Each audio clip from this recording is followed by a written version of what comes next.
نماز میں امام صاحب رکوع میں جاتے ہوئے اللہ اکبر کہتے ہوئے سجدے میں جائیں اور مقتدی پہلے ہی سجدے میں چلا جائے تو کیا مقتدی کی نماز ہو جائے گی؟ کیا اس طرح مقتدی کا کرنا درست ہے؟ سجدے میں پہلے چلا گیا، غلط تو کیا اس نے، نماز بہرحال ہو جائے گی۔ ہاں تکبیر تحریمہ،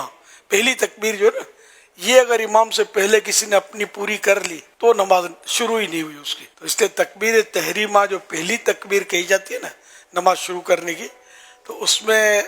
یہ بہتر طریقہ یہ ہے کہ اگر ہے بھی پہلی صف میں اور بالکل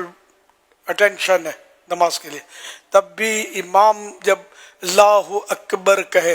تو امام اللہ اکبر کہتے ہوئے جب بر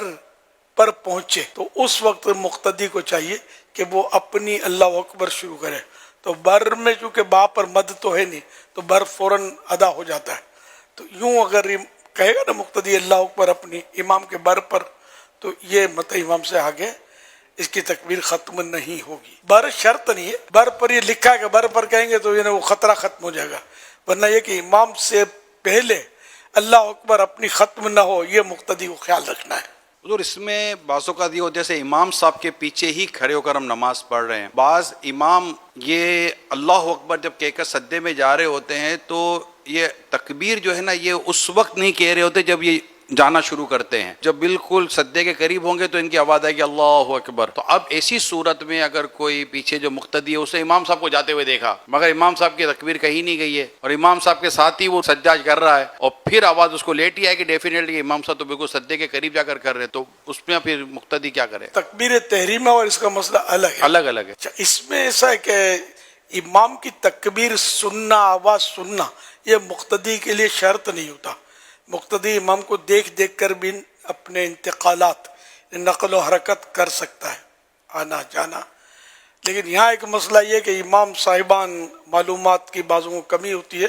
تو وہ واقعی ایسا کر رہے ہوتے ہیں کہ وہ پورا یا تو رکوع کے بعد پورا کھڑے ہو جائیں گے پھر سمع اللہ لمن حمدہ کہیں گے۔ یہ غلط طریقہ ہے، سنت نہیں ہے ایسا کرنا۔ سنت یہی ہے کہ جیسے سمع اللہ لمن حمدہ کہنا ہے تو رکوع میں جب سر اٹھانے کی کیفیت جیسے ہی بنے اس کی تو سین شروع ہو سمع اللہ لمن حمدہ، سین اور اس کے اٹھنے کی کیفیت دونوں اکٹھی شروع ہو اور حمدہ کی ہا اس حال میں اس کی پوری ہو گئی، پورا سیدھا امام یا کوئی بھی ہو نماز پڑھنے والا وہ کھڑا ہو چکا ہو۔ اب اس کے لیے پوری پریکٹس کرنی پڑے گی، ایک دم سے آ نہیں جائے گا۔ باقی سب چیزیں سیکھتے ہیں ہم لوگ، نماز ہی تو نہیں سیکھتے۔ سجدے میں پہلے چلا گیا امام سے، تو اگر امام کے آنے سے پہلے ہی اس نے سر اٹھا لیا تو کیا حکم ہوگا؟ امام سے وہ تو سجدہ پورے کا پورا الگ ہو گیا، جی دوبارہ کرے گا سجدہ، وہ امام کے ساتھ شامل ہوگا۔ جان بوجھ کر اس طرح کرے تو گناہ گار ہوگا۔ بخاری و مسلم وغیرہ ہما ابو ہریرہ رضی اللہ عنہ سے راوی کہ حضور صلی اللہ علیہ وسلم فرماتے ہیں کیا جو شخص امام سے پہلے سر اٹھاتا ہے اس سے نہیں ڈرتا کہ اللہ تعالی اس کا سر گدھے کا سر کر دے؟ بعض محدثین سے منقول ہے کہ امام نووی رحمۃ اللہ علیہ حدیث لینے کے لیے ایک بڑے مشہور شخص کے پاس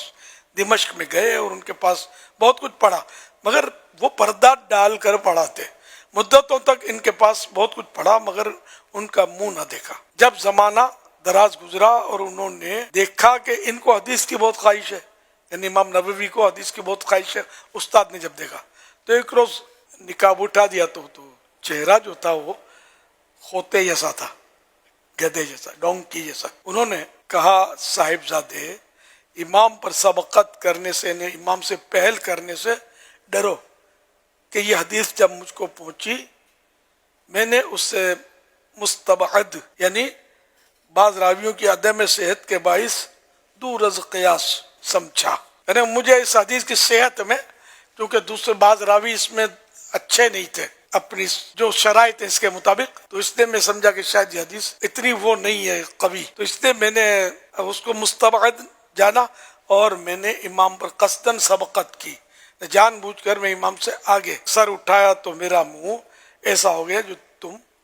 دیکھ رہے ہو۔ اس کا ایک معنی یہ بھی ہو سکتا ہے کہ مستبعد جانا کہ ایسے کیسے ہو سکتا ہے کہ چہرہ جو ہے وہ گدھے کے چہرے کی طرح کر دیا جائے، تو اس بنیاد پر انہوں نے یعنی چونکہ مسخ دوسری روایتوں کے اندر منع ہے کہ نہیں ہوگا، تو یہاں پر انہوں نے یہ حدیث کے معنی کو بعید سمجھا کہ ایسا نہیں ہو سکتا، تو اس وجہ سے ان کے ساتھ پھر ایسا ہو گیا۔